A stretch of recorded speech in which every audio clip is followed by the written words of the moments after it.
Маңғыстау облысында болған жаппай наразылықтар толқыны Қызылорда өңірінде айналып өтпеді. Наразылық білдірушілердің басты талабы сұйытылған газдың, сондай-ақ басқа да халық тұтынатын тауарлардың бағасын төмендету болды. Әлеуметтік желілерде заңсыз митингке қатысуға шақыру бойынша ақпараттың үлкен легі таратыла бастады. Мәселен, 4 қаңтар күні Қызылорда қаласындағы Арай Сити Молл сауда ойын-сауық орталығының алдына біртіндеп адамдар жинала бастады. Бейбіт митинг өткізудің ережелерін түсіндіру мақсатында жиналғандар алдында қала әкімі мен қала прокурорының орынбасары сөз сөйледі. Наразылық білдірушілердің саны бірте-бірте арта түсті. Кешкі сағат 6-ға қарай биліктің түсіндірулерімен келіспей, жиналғандар орталық көшеге өтіп, түрлі талаптар қоюды жалғастырды. Қаланың басты көшесінде көлік құралдарының қозғалысы тоқтатылды.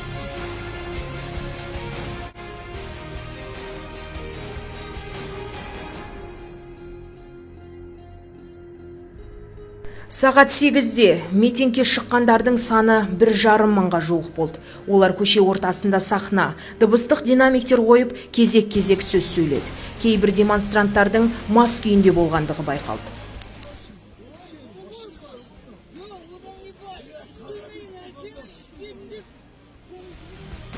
Жиналғандармен кездесуге Қызылорда облысының әкімі Гүлшара Әбдіқалықова келді. Алайда оның келіссөздері сәтсіз аяқталып, агрессивті адамдар балағат сөздер айтып, ешкімге құлақ аспады. Олар әкімді қоршап алған уақытта полиция департаментінің арнайы бөлімшелерінің күшімен эвакуацияланды.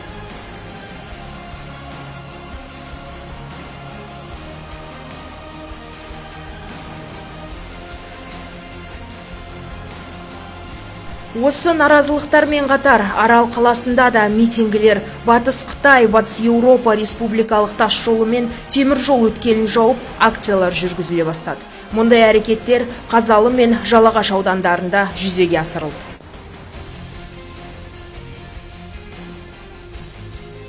Шиелі, Жаңақорған, Сырдария және Қармақшы аудандарында жиналған тұрғындармен жүргізілген келіссөздер нәтижесінде оқиғаның ушығуына жол берілмеді. Ал Қызылорда қаласындағы әрекеттер таңға дейін жалғасты. Орталық көшені жауып тұрған адамдардың бір бөлігі үйлеріне тарады.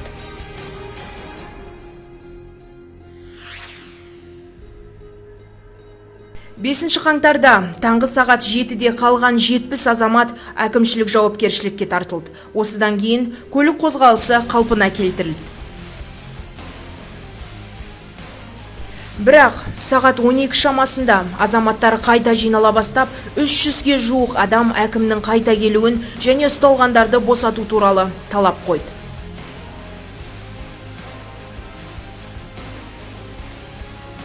Алайда, оқиға орнына келген облыс прокурорының орынбасары және қала әкімінің орынбасарымен жүргізілген келіссөздер еш нәтиже бермеді. Митингке шыққандар құқық қорғау органдарының қызметкерлеріне қарсы тұру үшін тастар мен арматураларды дайындағаны байқалды. Осыдан кейін облыстық жедел штабтың басшылығы мен полицияның кешенді күштері арнайы әрекеттер алгоритмін қолдана отырып, наразылық білдірушілерді жолдың жүріс бөлігінен шығару туралы шешім қабылдады. Бірақ ахуал жақсара қоймады. Осы сәтте бүлікшілер саны 1,5 мың адамнан асты. Сандық артықшылық бірнеше есе болды. Жоспарға сәйкес, полицейлер бағаны орталық көшедегі бүлікшілерді тізбекпен оңтүстік бағытқа қарай ығыстыра бастады. Алайда олар арматура мен таяқтармен және кірпіштермен қаруланып, белсенді физикалық күш қолдана отырып, қарсылық көрсетті.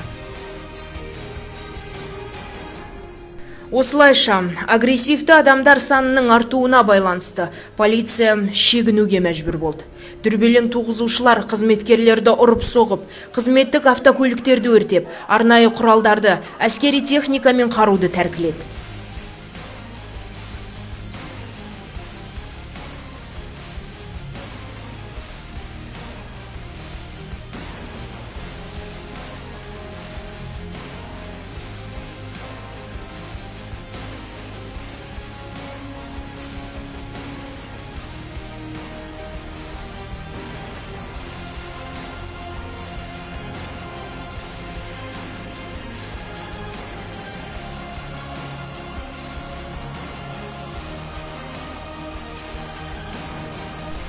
Өкінішке орай, тең емес қақтығыста ұлттық ұланның сарбазы Қайсаров қаза тапты.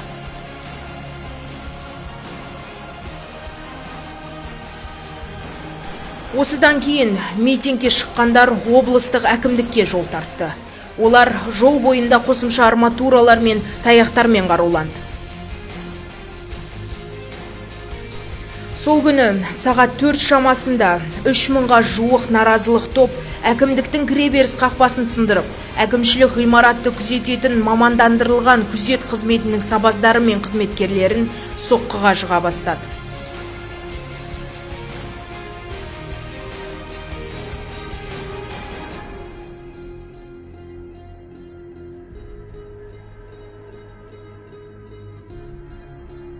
Әкімдік ғимаратының есіктерін бұзып, мүлікті қасақана қирата бастады. Бейне бақылау жүйелері істен шықты.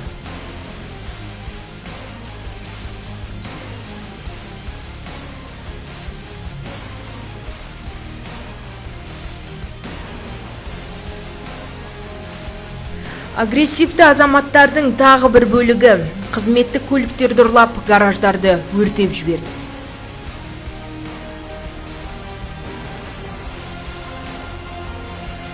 Сонан соң олар Қызылорда облысы полиция департаментінің, жергілікті полиция қызметінің ғимаратына қарай бет алды.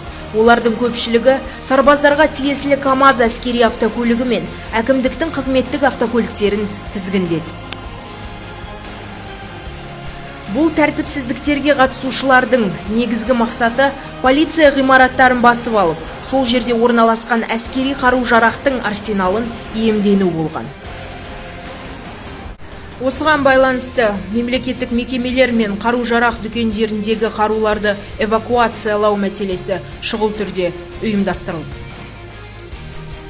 Қарулы агрессорлар ұрланған КАМАЗбен Қызылорда облысы полиция департаментінің жергілікті полиция қызметінің қақпасын бұзып, патрульдік полицияның қызметтік автокөліктерін өртеп, молотов коктейлін пайдаланып, жергілікті полиция қызметінің әкімшілік ғимаратына шабуыл жасады.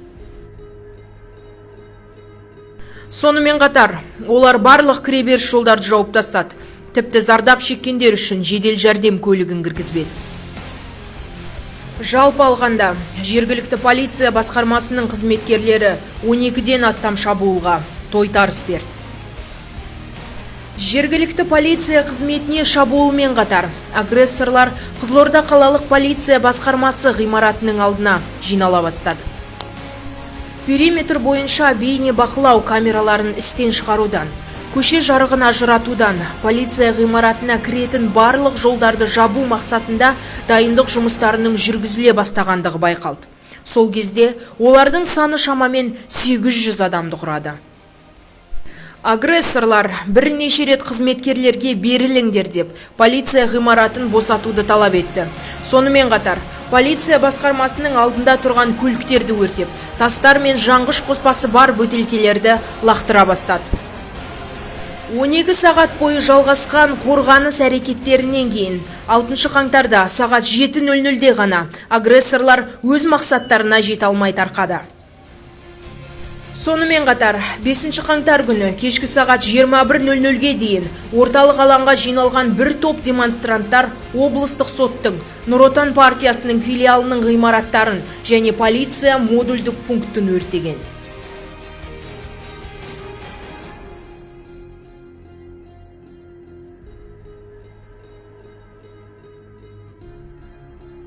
Сағат 21:40-та 400-ге жуық адам облыстық полиция департаментінің ғимаратына шабуыл жасады. Онда олар белсенді күш қолданды, алайда олардың жоспары іске аспады.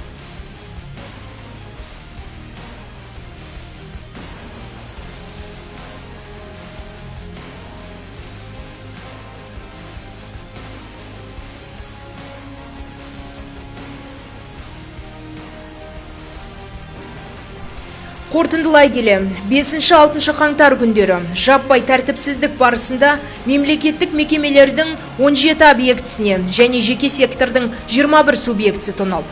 Сонымен қатар 65 көлік құралы өртенді, 80 көлікке залал келтіріліп, 2 автокөлік ұрланды.